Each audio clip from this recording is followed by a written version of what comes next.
जय श्री कृष्ण, राधे राधे। आप सभी का स्वागत है आपके अपने यूट्यूब चैनल मेरी आस्था में। तो दोस्तों, आज की वीडियो में मैं आपको सुनाने जा रही हूँ प्रदोष व्रत की कहानी।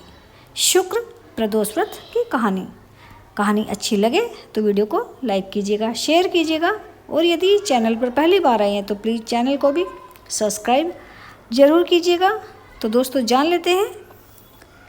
सूत जी बोले, प्राचीन काल की बात है। एक नगर में 3 मित्र रहते थे। तीनों में घनिष्ठ मित्रता थी।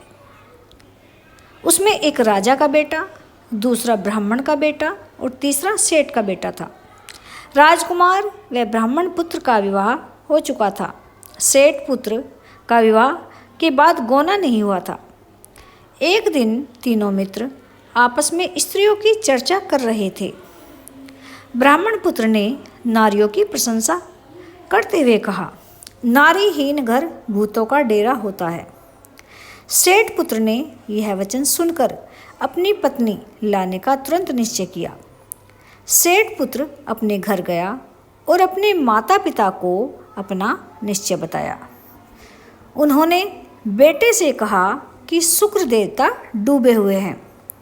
इन दिनों बहू बेटियों को उनके घर से विदा कराकर लाना शुभ नहीं, इसीलिए शुक्रोदय के बाद तुम अपनी पत्नी को विदा करा लाना।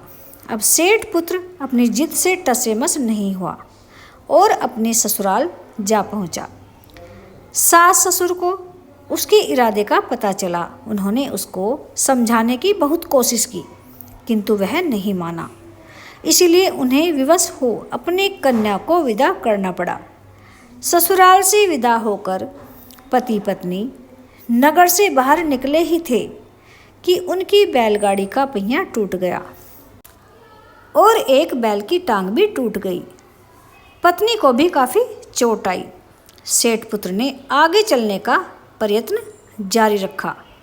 तभी डाकुओं से भेंट हो गई और वे धन धान्य लूटकर ले गए।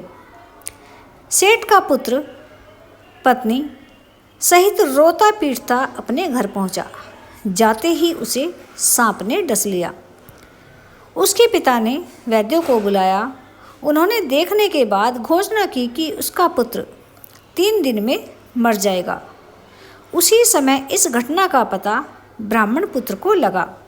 उसने सेठ से कहा कि आप अपने लड़के को पत्नी सहित बहू के घर वापस भेज दो। यह सारी बाधाएं इस कारण से आई है कि आपका पुत्र शुक्रास्त में पत्नी को विदा करके लाया है।